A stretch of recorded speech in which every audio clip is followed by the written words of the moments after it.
नमस्कार। जैसा कि आप जानते हैं, हम अब तक यूनिट कौन सी ले रहे हैं, इकाई वो कहानी वाली यूनिट ले रहे हैं। और इस यूनिट में हमने जितनी कहानियां हैं उनके ज़्यादातर प्रश्न कराए हैं। तो अब जो हमने कहानी ली है वो है हमारी कहानी इंस्पेक्टर माता दीन चांद पर, है ना। तो इससे पहले हमने कितनी क्लास की थी? 41 क्लास की थी। और हमारी जो आज क्लास है वो है 42वीं क्लास। तो 41 क्लास में हमने देखा पिता कहानी से हमने प्रश्न उठाए थे, और आज हमने जो कहानी से प्रश्न उठाए वो कौन से हैं? इंस्पेक्टर माता दीन चांद पर। और इसके कहानीकार कौन है? हरशंकर परशाई।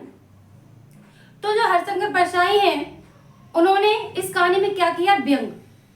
ज्यादातर आप उनके लेखन कार्य को देखेंगे तो ज्यादातर उनके लेखन कार्य में व्यंग ही है। जो समाज में फैली हुई त्रुटियां हैं उन पर उन्होंने व्यंग किया है, और चाहे राजनीतिक हो चाहे आर्थिक हो आदि, है ना।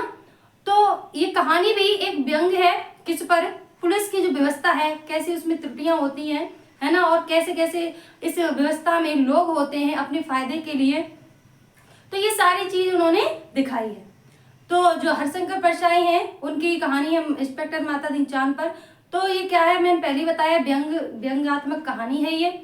तो आप उन्हें देखेंगे जैसे व्यंग जो साहित्य है, तो हम देखें तो किनके माध्यम से हम कह सकते हैं शुरू हुआ है? हरशंकर परशाई के माध्यम से, है ना। सबसे नंबर 1 श्रेणी में जो आते हैं वो हरशंकर परशाई, अगर व्यंग साहित्य को देखें तो आइए चलते हैं इस कहानी के प्रश्नों की ओर। पहला प्रश्न देख लेते हैं, क्या है कि माता दीन, इंस्पेक्टर जो माता दीन है इस कहानी के पात्र हैं, तो वो कहाँ जाते हैं?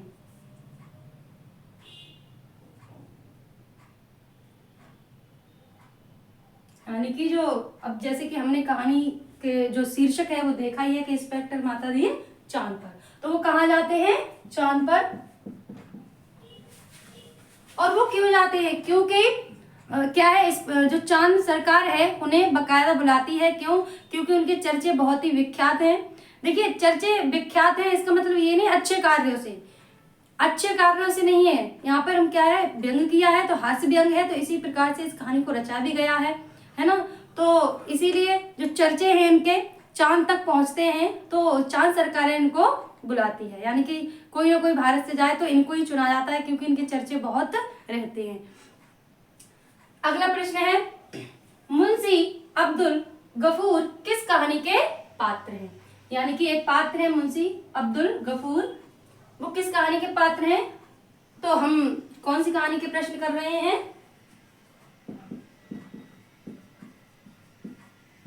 माता दीन, इंस्पेक्टर माता दीन चांद पर। ठीक है। अगला प्रश्न है कि बलभद्र और रमस जीवन कौन थे, है ना। तो मुंशी अब्दुल गफूर के बाद क्या है? बलभद्र और रमस जीवन, ये पात्र हैं। ये कहानी में क्या थे?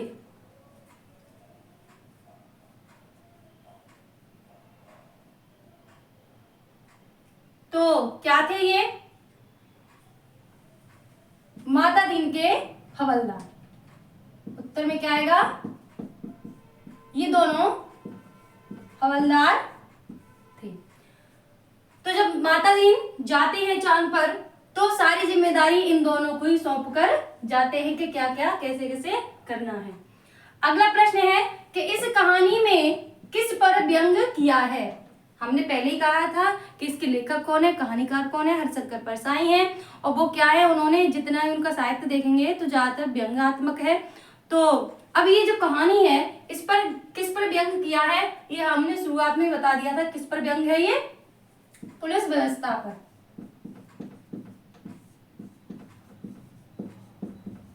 पुलिस व्यवस्था पर।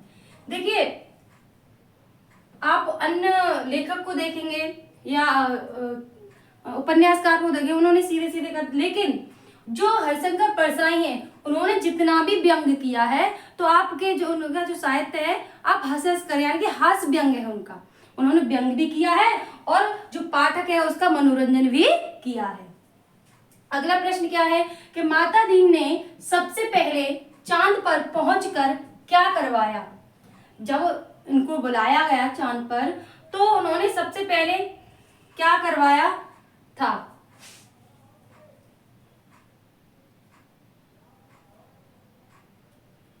तो क्या करवाया था उन्होंने? लाइन में हनुमान, क्षमा करना, हनुमान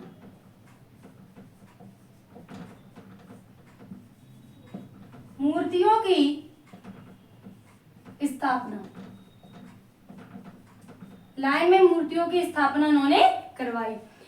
जब ये जायजा लेते हैं तो देखते हैं कि यहाँ पर हनुमान की मूर्ति नहीं है, तो कहता है अरे ये तो बड़ा ही दुर्भाग्य है कि आपके यहाँ पर हनुमान की मूर्ति नहीं है ना। तो सबसे पहले इनका कार्य है कि इन्होंने जो लाइन है यानी पुलिस लाइन है उसमें क्या करवाया था? हनुमान की मूर्तियों की स्थापना करवाई थी। उन्होंने अन्य कार्य भी किए, है ना। अब चलते हैं अपने अगले प्रश्न की ओर कि चांद सरकार अपने सिपाहियों और हवलदारों को कितनी तनख्वाह देती है?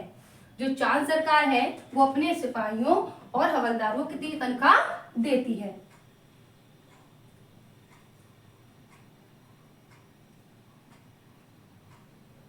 तो कितनी तनख्वाह थी?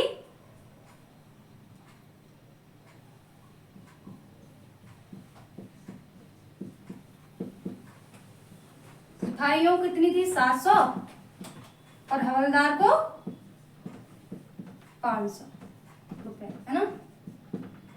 सिपाहियों को 700 रुपए और हवलदार को 500 रुपए। जब ये तनख्वाह के बारे में जो इंस्पेक्टर माता दीन है जब सुनते हैं तो वो कहते हैं इसीलिए आपके यहाँ पर जो पुलिस व्यवस्था है वो ठीक नहीं है, क्योंकि आपने तनख्वाह इतनी कर रखी है, इसीलिए आपके यहाँ पर जुर्म भी बढ़ते जा रहे हैं। तो आपके यहाँ पर तनख्वाह कम होगी तो देखना आपके यहाँ से जुर्म है वो भी कम होते जाएंगे। अगला प्रश्न देख लेते हैं। जैसे कि चांद पर जो सिपाही है, हवलदार है, उनकी तनख्वाह कितनी थी? 700 500। अब भारत में पूछा है तो इंस्पेक्टर माता जी कहाँ से गए थे? आपने कहानी पढ़ी हुई होगी, क्या है वो भारत से गए थे। तो भारत में कितनी तनख्वाह थी सिपाहियों और इंस्पेक्टरों की?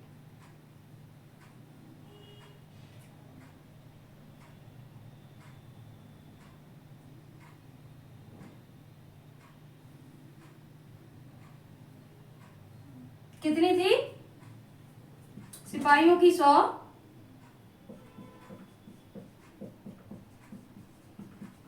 और इंस्पेक्टरों की 200।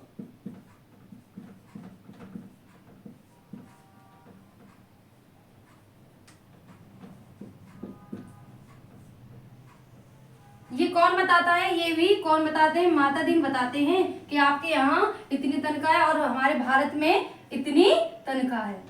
अगला प्रश्न देख लेते हैं कि माता दीन ने जाते वक्त पायलट से क्या कहा, यानी कि जब वो भारत से चांद पर जा रहे थे तो जो पायलट था उससे उन्होंने क्या कहा?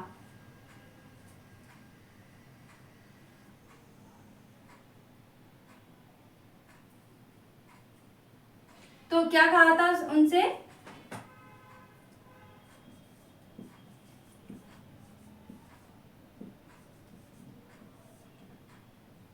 लाइसेंस न होने पर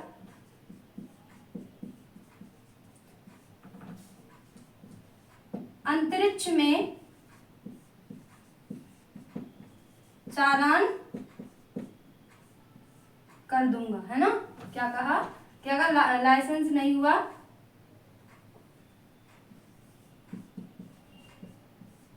उन्होंने कहा कि हराम, लाइसेंस तो है, अगर लाइसेंस ना होने पर हरामजादे तेरा अंतरिक्ष में ही चालान काट दूंगा।